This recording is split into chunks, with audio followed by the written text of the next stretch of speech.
अब भरे चढ्ने साथीहरु ल साथीहरु हामी चाहिँ एउटा पाहाड चाहिँ हामी चढेर आइसक्यौँ। अब अर्को पाहाड चढ्नको लागि यो भर्याङबाट स्टार्ट गर्दैछौँ।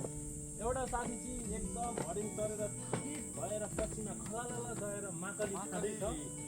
यो साथीको नाम चाहिँ माकली बहादुर हो।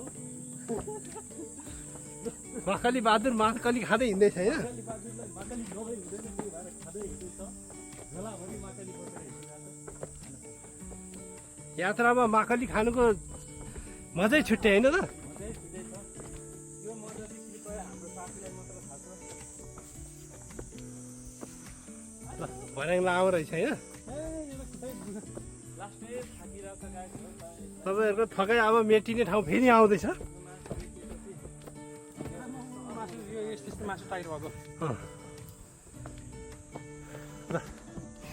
त्यहाँ तलबाट माथि लाग्दैछौँ फेरि अझ माथि टपमा।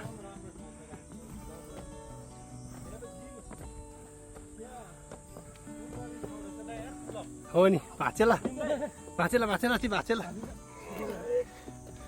ल साथीहरू नेपालतिर खाएको घिउको बल देखाउँदैछन् साथीहरू, हेर्नुहोस् है। पुलाउमा हालेको घिउको एउटा कमी चाहिँ जनावरहरू बाँदर कम भयो है। बाँदर कम। नेपालमा जस्तो अलि बाँदर अनि ओके जनावर भइदियो चाहिँ रमाइलो हुन्छ। यहाँ त जङ्गलमा चाहिँ बाँदर चाहिँ नहुने कि। त्यही भएर म बाँदर जस्तै रूपमा हिँडेको केही थुक्दैन जनावरहरू। हो नि यो त अब लगभग चुचुरै भन्दा फरक पर्दैन कि। बाटो हेर्न सक्नुहुन्छ कस्तो छ बाटो साथी, हेर्नुहोस्। आजको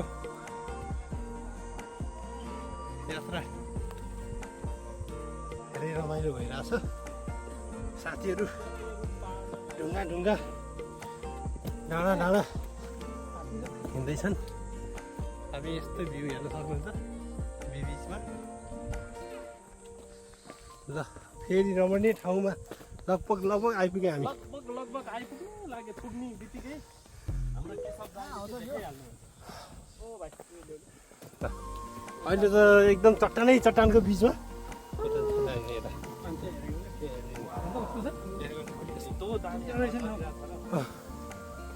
एकदम गाह्रो। यहाँ अलि विचार गरेँ यो चट्टानहरू छ।